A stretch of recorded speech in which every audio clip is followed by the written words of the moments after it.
Since the war between US, Israel, and Iran began on February 28, Iran has fired more missiles and drones at the UAE than at any other country, leaving migrant workers grappling with fear, uncertainty, and stress. Most of the dead and wounded are migrant workers. But there was a silent warrior who was helping migrant workers in the region breathe through war.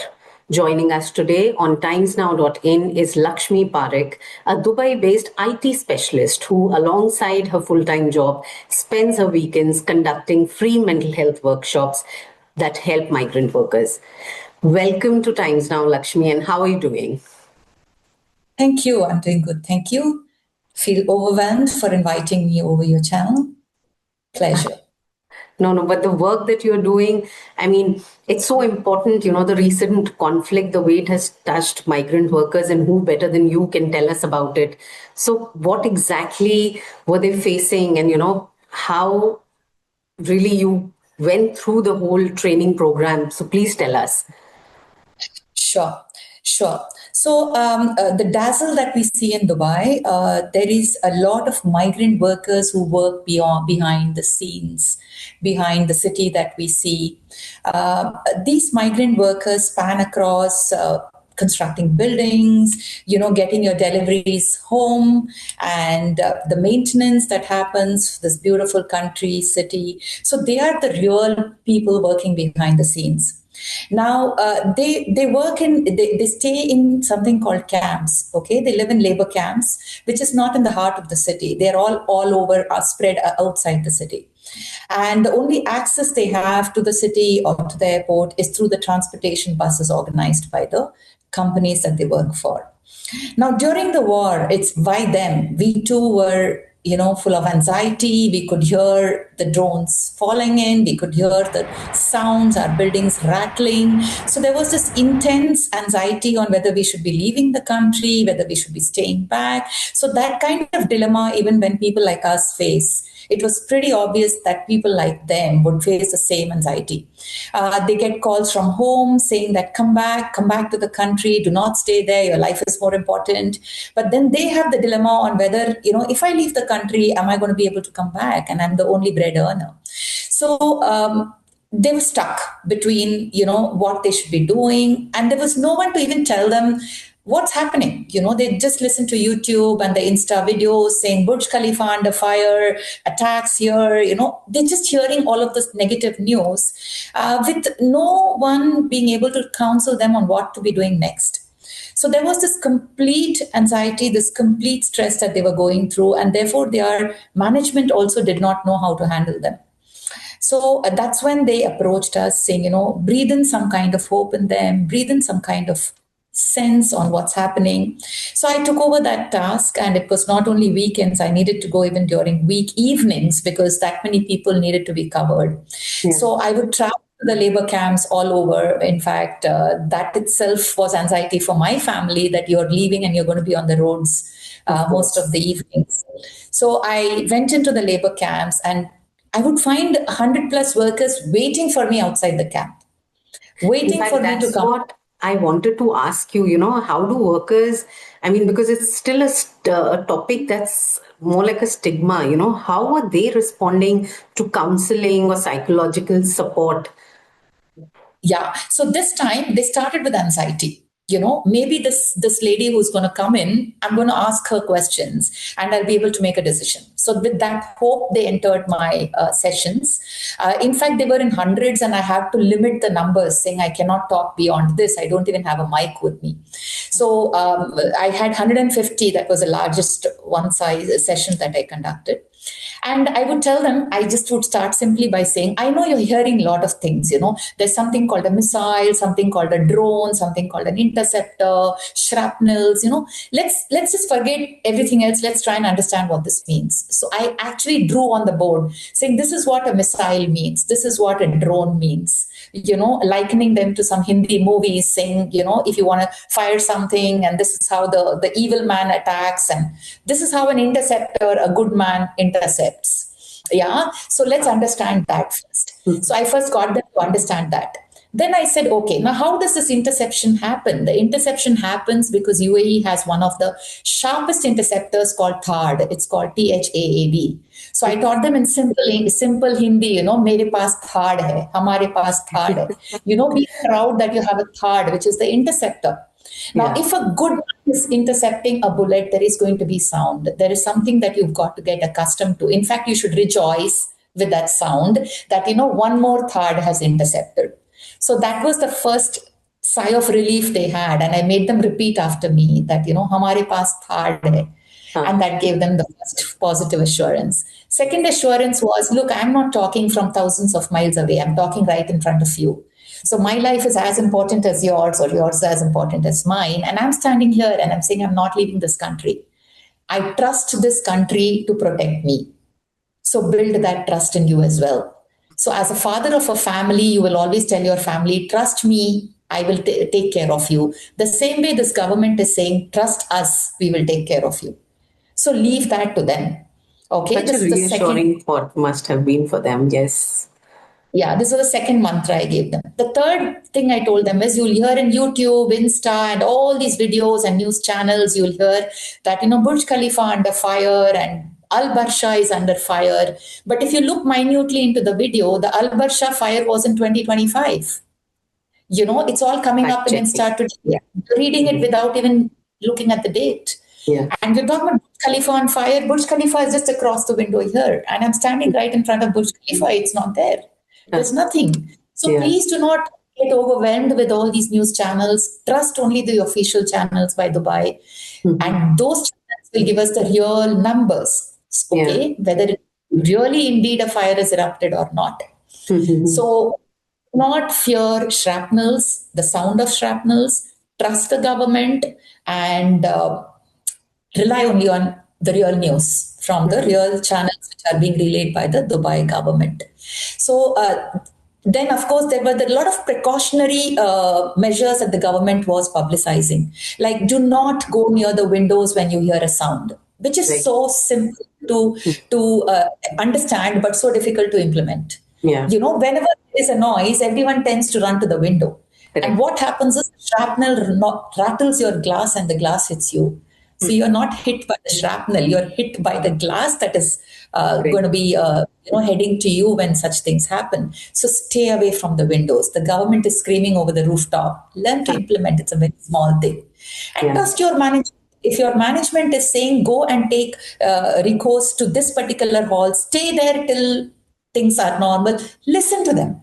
Yeah. Just listen to them because they have your well-being in mind. So these 3-4 things is what I kind of drove very hard into their minds. Yeah. And they actually left saying, hamare paas THAAD hai, Such that should be trusting the government and our management. Such beautiful, simple ways to calm someone down. Yeah. So they've really calmed down. In fact, the management said, we want more such sessions. We want you to come to this place, that place. I tried and did as much as I can. And then now the war is kind of under control. So the anxiety levels are less. So that's so, and during these sessions, did you ever come across some surprising, eye-opening findings, when you were interacting with the migrant workers? And any challenges, something that you feel employers or even policymakers need to bring about to help them? So I think this kind of communication, though government does it, it's very important that the management does this kind of communication on a routine basis, not only en masse, even to individuals who are facing anxiety issues. Like there was this person who would clench his teeth with anxiety when he heard the noise outside. And he clenched his teeth so hard that he actually broke his teeth. And he went under depression. So they need individual counseling. They need someone to talk to them 101 rather than mass communication. So that is something that I would want the companies to focus on, the 101 communication that is so very important in such stressful periods. I think that's something they can really walk the extra mile. Was there ever any... Yes, please continue. Sorry, no, please ask. No, I was just curious, was there ever any interaction where you were, you felt speechless that There was a, Yes. Yes. please tell So me. there was this migrant worker from Africa, and they were all listening to me very silently. And she said eventually she said, "Ma'am, I have one question." So I said, "Yes, shoot." So she said, "So far we hear about Iran attacking our country. Is our country ever going to retaliate?" Hmm. It made me silent for a few seconds, because coming from a migrant worker who's Right. has very limited kind of exposure to these kind of dynamics, she asked me this question. She said, "Is UAE ever going to retaliate?" Mm-hmm. And is good for us for if they do. So Yeah. that was a question for me, and that was something I wasn't prepared for. But I did answer that we need to trust the government to take the right steps at the right time. It's very difficult for them to make any such statements now, and for us to believe anything now. Right. So so to that extent, they are tuned in, and therefore they need more information. They need more counseling. They need more talking to. We cannot assume they're just workers and, let them do a 9 to 5 and go back home. No, they're curious. They want to know more. Yeah. Yeah. I want to understand, where did you get all this wisdom from? You're an IT specialist. Please tell me about your background. Okay. I'm a chartered accountant by background. Okay. And I've been in IT consulting for more than about 3 decades now. Wow. I have been in Dubai for about 5 years. Mm-hmm. Uh, and when in Dubai, I would find my weekends very lonely, because I don't have my family living with me. And Mm-hmm. that's how I decided to do something. And at my life stage, I decided to return something to the society. So I went and visited some of these locations, these camps, the so called camps. Yeah. And you would find people living in 10 by 10 space, 8 of them living there, Yeah. living in the middle of the desert. So it is, of course, they're living there willingly. They're willingly living there. There's no two views about it. And the Yes. government is doing what they can do the best. But again, they have loneliness. They face loneliness. They get into depression, and financially, monetarily, all of that kind of takes a toll. So Yeah. they kind of lose their reasons to be there. Mm-hmm. So they need kind of talking to. They just need a shoulder to listen to. And Yeah. then they get the alcohol and all the other kind of substance abusing. So Right. that kind of thing is what concerned me.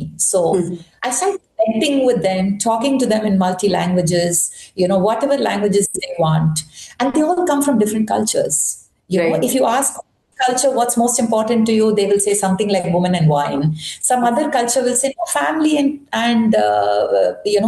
kids." So Yeah. they're coming from different cultures. Neither of them are right nor wrong. So it's just blending them all together and getting them to move and stay happy. That's where the secret is. Yeah. So that's what kind of incentivized me to Uh-huh. keep visiting them. So I've been doing that for the last 2 to 3 years. And I'm Doing sure entity. that, yeah, that familiarity with their setting and their background, of course, helped you really, go through this process as well. Yes, you won't believe there is a segment of workers keen to learn computers. Wow. Hmm. To learn computers, so they sit on Yeah. the chair with some laptops, and they say, "Ma'am, tell me, how do I do this addition in Excel?" Someone else is saying, "Ma'am, teach us English. We want to learn English." Yeah. So they just need a way forward, and that's Mhm. that's all. Otherwise, the Yeah. enthusiasm is there, the willingness is there. They just need that little hand to take them forward. That's all. That's So what we all need. So yeah, absolutely. yes, But they are home away from home, and that's where the challenge is.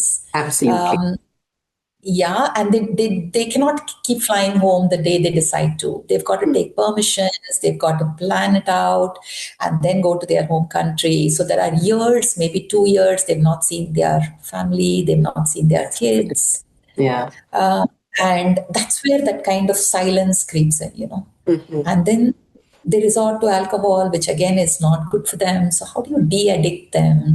These Yeah. kind of challenges the companies are also facing. They do have welfare departments, welfare teams, but I think they are in thousands and thousands. So, it's very difficult to address any single individual with his specific set of issues. Understand, connect is where the challenge always is there. So yeah, So, and if in your experience, I mean, apart from the war situation, if you had to suggest, two ways probably their lives can be made better, because as you said, that they're staying, living away from their families, and of course that loneliness, boredom steps in, and that just spirals it down, all down. So, what are those two or three things that Max that you'd suggest companies to consider to make their lives sure. better? Sure. One, I would definitely say out of immediate response would be create a club. Now, what Mm-hmm. do I mean by a club is a recreation club. A Correct. recreation club facilities for any kind of sport, whether it is indoor or outdoor. Allow them access to it on a weekend so they get together and they're able to give vent to their passion. The passion could be a simple cricket, it could be a carom board, it could be a game of cards, it could just be anything. Correct. Allow them a club, which is a recreational club, which is accessible to them on their days off. That is the Yeah. first. Second is they should have a counselor they can approach without a grievance cell or a counselor, without any hesitation. If Yeah. they have a challenge at work, they have a challenge on their finances, they have a challenge back home, they should have a helpline, a person they could reach out to, either on a Right. helpline or in counseling. They can go and vent their concerns, and the counselor in turn gives them that little this of hope, a ray of hope. So these are the two things which I think need to be handled. And of course, there is a third thing which I always keep telling: savings. They have no way to save money. They do not have bank accounts here, and if they save the physical cash, it's always subject to theft. So the companies need to allow them to teach them savings so that 10 years or 20 years down the lane, when they go back to their country, they have a substantial investment that they could take back home. Correct. Yeah. So I Yeah. think these are the three things, if it is addressed, we are going to see a much better quality of life. I really do hope that, this message reaches the right audience and something hopefully is Yes. done and you're doing your bit. And I'm so proud of you, and so many others, of course, are, because, migrant workers, they're the last in line that people often think about when a situation occurs. And it's so important because their lives matter as much as ours. So, Absolutely. yeah, thank, Absolutely. thank you so much for joining us today. And it was a lovely Thank you. conversation.